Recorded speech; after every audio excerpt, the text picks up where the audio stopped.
we can start. Let's start with we can start the Q&A. Our first question comes from Kelsey Venata.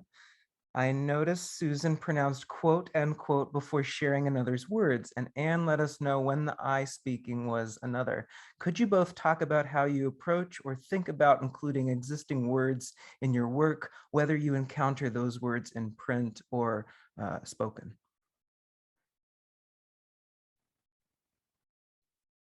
I'm gonna try not to be annoying during this Q&A because I have so many questions for Susan. But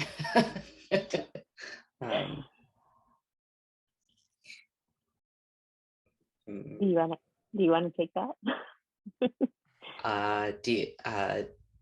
Maybe you start if you have anything top of mind.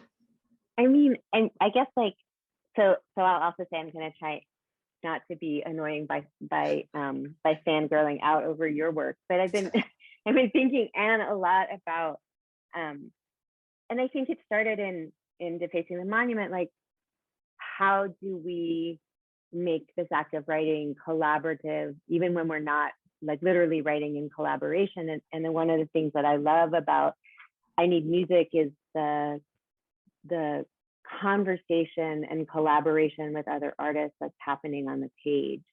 And I think in a different way, I was trying to bring in other voices in Defacing the Monument.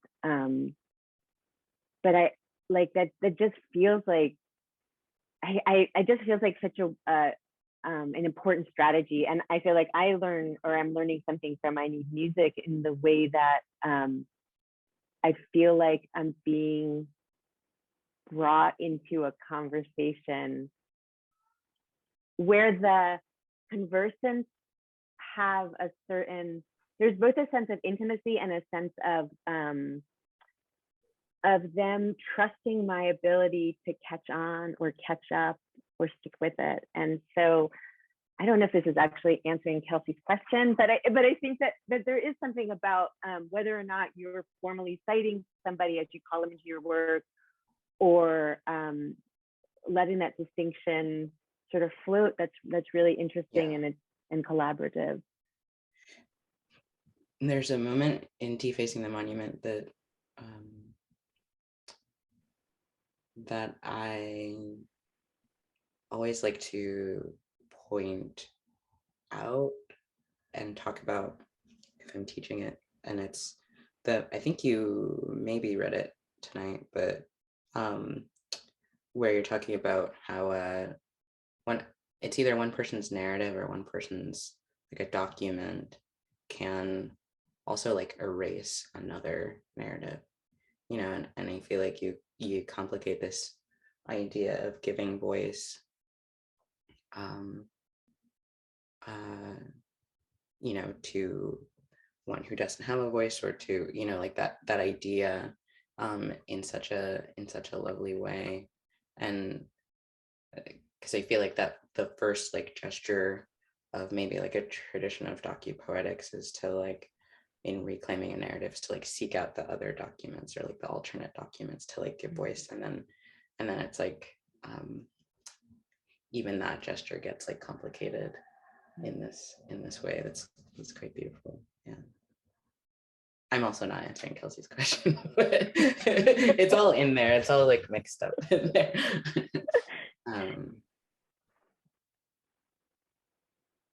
I guess in my own practice, I feel really inspired by, I think Fred Moten does this really well, where he just like names people, and oftentimes you don't know who they are, and it doesn't matter. And sometimes you do know who they are, but they don't feel exactly related to what's being spoken about. And there's just this way that the poems feel just like rife with people, very populated. And I love that. It's different from like quoting someone or like citing something, you know, it's almost just like including the fact of that person, which I really love. Yeah. I think it's his book. I think it's B. Jenkins. I'm like resisting the urge to begin rifling through my book. you know, where he starts and ends poems with people's names. Two names. Yeah, that's B. Yeah. Jenkins. Yeah. Yeah. And it's just, Yeah. there's something really gorgeous about, that sort of invoking, framing one's own words.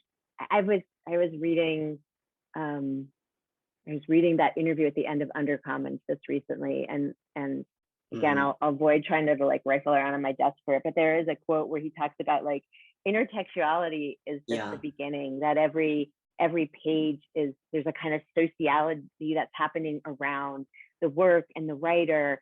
And I love the idea of gesturing to that somehow in the poem. Maybe this is to wrap it back a little bit to Kelsey's question, beyond just, saying so-and-so said this, quote, end quote.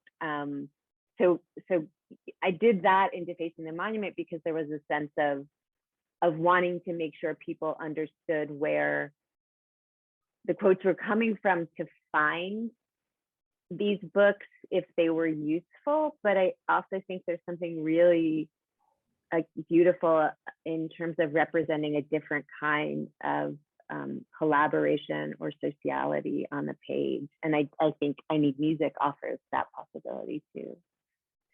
Could you speak to like relational poetics versus documentary poetics, or do those feel like the same or different, or I think I think in the piece I was reading, I was sort of thinking about this essay by Kristen Prevelay, which she calls investigative relational poetics. And it was initially published in Fence, and it's now, or up until recently, it was still on Kristen's website. And she's using the investigative poetics gets kind of, as a name, it gets kind of taken up by Ed Sanders. I think, I don't know if it was like necessarily in opposition to documentary poetics, but at a time when documentary poetics wasn't used. And there's something I like about that term, because it suggests, and Ed Sanders suggests, that like the investigation is on oneself as well, right? Like that you're not just engaging. And I think what Prevelay is saying is she's thinking about relational poetics in terms of Wisant, but she's talking about that understanding. If I'm remembering the essay right, she's speaking about text, but I think we could talk about it in terms of any kind of source, including this idea of collaboration or people, that we need to see them as always in relation and conversation. That like the really sort of simple way that I think about it is really different from the five, like the way that you teach like freshman comp, or the way that was taught when I was teaching it or taking it, right? Where it's like, you have your thesis, you're going to have your points in the body. And it's like, how do we incorporate text and knowledge and quotation and influence and sociality in ways that we're not trying to subsume someone else's words into the logic of our text, but continue to let that stuff be complicated and relational. At least that's kind of how I'm understanding it. It's a nice segue into Samuel's question.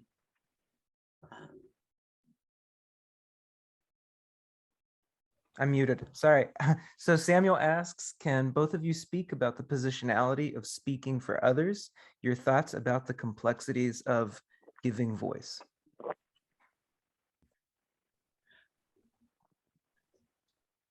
Okay, curious how this sits with you, Susan. So wait, in thinking about this issue in particular, with my various classes and readings and thinking about this in conversations, thought about these three kind of like categories for like speaking on the experiences of others. And so one is like witnessing, right, which is sort of like, pseudo objective, kind of removed positionality, and then inhabiting, which sort of maybe puts, think about like participant observing, but like just sort of conflates some of the or I think about this really problematic phrase like going native or something, like one's Mhm. own subjectivity is kind of swapped out for whatever the experiences that one's documenting. And then like haunting, which is a kind of like more like think about like malicious satire kind of, Mhm. you know, like you know, like I think about SNL's Trump skits, you know, it's Mhm. like in a sense that's interested in giving voice, you know, but not exactly, and sort of to the detriment of whoever the object is, you know. I'm sure there's like lots of possibilities they're missing, but those are kind of like the, I don't know, the buckets that have emerged over time. And haunting in particular, you know, brought up like hauntology and all this stuff. So Yeah. it's been kind of fun to think about those three and the pros and cons of each, you know. Yeah. And then also just like alternatives to all of that, you know, like what's a way of going about something that doesn't try to give voice in any of those ways. But so that's, yeah, curious how that lands with you. I love it. I'm like taking notes. I mean, I think this is really useful, especially like to ask that question, like what is like what's a position, like witnessing is powerful, right? Like Yeah. and it, you know, like a lot of the stuff I go back to sort of thinking about my own, like working when I was working on the border and working with some of the groups we worked with, you know, like they're really interested in amplifying the voices of people there. And so it's not that like, it's not that giving voice or witnessing in and of itself is negative, but there's a, it's like what you alluded to, right? It's like that, the idea, Yeah. the remove the Yeah. ideas that we are stepping outside, that we're objective. It's the ideas that you know, that I think there's a necessity for, you know, even like sometimes I don't want my book to sound like it's anti-journalism or anything. Like there's lots of work that's been done on the border that is just like telling us, like, you know, these are the conditions. This is the thing that a person said. And this one statement taken out of context, but in service of this other, you know, this presentation of information is useful in a shorthand. But I think as creative writers who aren't journalists, like we have this ability to say, like, well, how do we inhabit in ways that are empathetic and complicating? How do we witness in ways that take away, that remove? How do we haunt in ways that are that are not only maybe haunting to the person who's, you know, to the Trump, yes, right? But how yeah. do we sort of inhabit the way that you know, there's a you know, there's just the way in which U.S. history is so I think you say it in Black space very nicely. Like we don't see our history together in the same way. Right. And so, you know, how am I as a white person haunting the very injustice I think I'm going to document, right? If I'm not being clear about the ways in which I'm implicated, whether I want to be or not. And I think that's some of the stuff that these ideas are really provocative because of that. Do you see like what is the relation of this field of thinking to kind of like more traditional poetic practice? Do you know what I mean? So there's like, like, does any of this translate to your mind into the non-docu-poetic, but still kind of like relationally interested? Yeah. I mean, I don't know that I think that's like the challenge. That's like my life, like the challenge of my life or something. Like, and I'm thinking, I've been thinking about I have, so my my publisher of my books of poetry, Asada Press, is out of business. So Hmm. I'm in this weird position of working with Noemi Press to put together a new and selected, and it's like, it's weird. It's really weird.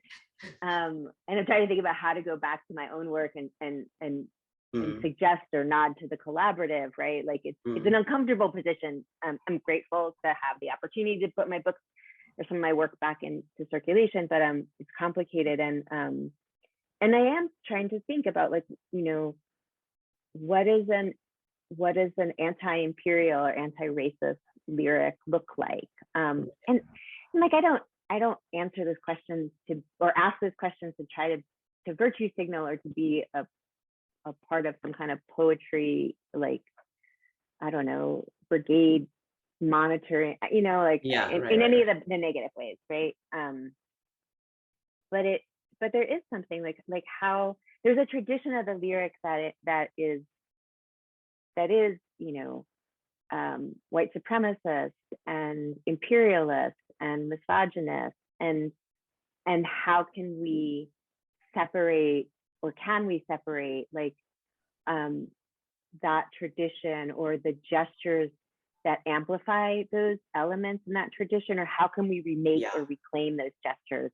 You know, I think that's part of what's really exciting about new work and the work that's being written by a lot of folks now, including by yourself, you know. Thanks. Johannes. We have a question from Johannes. Following up on Anne's question just now, where does ekphrasis fit into the idea of citation, relational poetics, and giving voice to others? What happens when that voice is music or another artwork? And he also thinks about Anne's Paradise and Susan's feverishly recreate.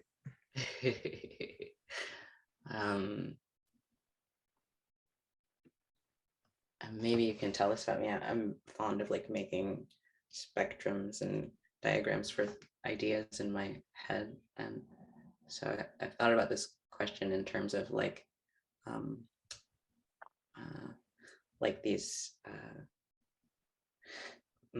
concentric circles of like aboutness.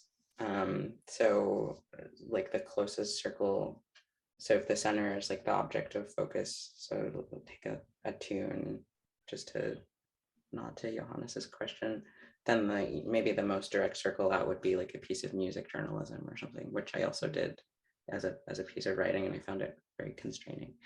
And then, you know, as you get further out, there's like more of these interventions of like the subjective and things that actually aren't about the thing at all, but are tangents. And there's like long passages in I Need Music that are just completely not about anyone's work. And I get really interested kind of out there. Still, I guess, in a place where it feels sort of tethered to an object, like still tethered to the act of looking, but like as loosely tethered as possible while still being tethered, if that makes sense. Yeah, out there, yeah. Do you think of that as a sublime space? Because I know you talk about the sublime and the extra sublime, and I was wondering if that connects at all. I mean, today I was thinking about the word exuberance. Like I was thinking about like high energy, like ecstatic spaces. And for me, it's like that. I'm like taking notes. Which is also the sublime, like, right? The sublime is like as large of a feeling state as you could possibly, right. You know, so yeah. Yeah, I'll pass it to you. I just like want to nod and be like, yeah, out there. Out where I want to go. Yeah. I think everything you just said is really beautiful. And I guess maybe I'll answer with a question, but you sort of answered it, like, when you're writing, when that object is sort of in that center of the circle and you're writing around it, like what I wanted to first formulate the question as, what do you feel is your responsibility to that object? But maybe the question is more like, what is the kind of ideal relationship you're trying to have with that object? Yeah, that's fair. Like I think if I'm very close in, I love description. Like I love writing that is just kind of like describing as closely as possible what's there. I think that's really beautiful. The thing that doesn't work for me, although I've seen it work for others, is to be that close to something and also engage in like the analytic or the response at that, like which is like never my impulse, you know, like it's just too close to like, yeah. When I read poems, or specifically when I teach reading poems, there's not a lot of like, I think people are often surprised by like how little like uncovering I do, you know, and kind of just let it be in the fog, you know? Yeah. But I think that the people who can do that, or that's cool, you know. I just like, it's not what happens in my brain. Yeah. What about you? I turn that on you. Yeah, I think it can be different. I mean, when you talked about that the close in description, it made me think of James Agee's Let Us Praise Famous Men. Like there's these whole passages where he's just describing the material objects in the home of these sharecroppers, and there isn't analysis, right? Like what you're saying, there's really not analysis. It's a kind of a testimony, a presence, an honoring of the things there, just in that act of detailed observation, that I think is really powerful. So maybe that's just my answer. Cool. Well, I've completely lost track of time, but I feel like we might be getting there. I don't know, Paul. What's the you're the vibe keeper. You know, if anybody has any final questions, now's the time to ask. Otherwise, it's been great. It's been wonderful. I'm thinking about Let Us Now Pray. I really like that reading of Now Let Us Praise Famous Men, because I haven't read that book in years, but all I can think of is there's a scene where he's walking up the stairs into an attic and describing everything in that attic. And it's one of the most foreboding passages I've ever read in a novel. And I just think of that attic scene. That's cool though, right? It's like sometimes just description, right? Like leaving the narrative into just description is like very eerie. Well, there's that moment in I Need Music where you reference Bambi. You mentioned Bambi. It's like 2 lines on a page. You mentioned Bambi, and you say something like, "What is the tone of this film?" And then we move into Liang sculpture. And it's and that's related to a deer that we can barely see. So it's like the Bambi, it's just a couple lines, but you have me like questioning, like now I'm thinking about the maternal and what's not there and absent. And then you take us into, I don't know. So I feel like I'm rambling now, but yeah, that's like a presence. And we're transferring from one presence or feeling to the next.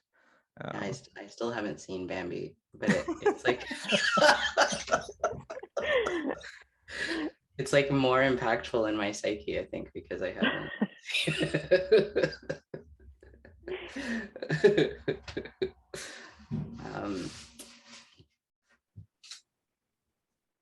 Well, should we call it? Yeah, let's do it. All right. Thank you yeah, so I much. would And love you to keep talking with you. definitely go to Noemi Press, check out Defacing the Monument, and I Need Music is available at Action Books, and the book has an online component, which you can find if you visit the webpage as well. So it's like 2 books in one. Have a great night, everyone. Thank you for coming. Thank Thanks, you so Suzanne. much. See you later. Thank you, Anne. That was a Bye. great conversation. Bye.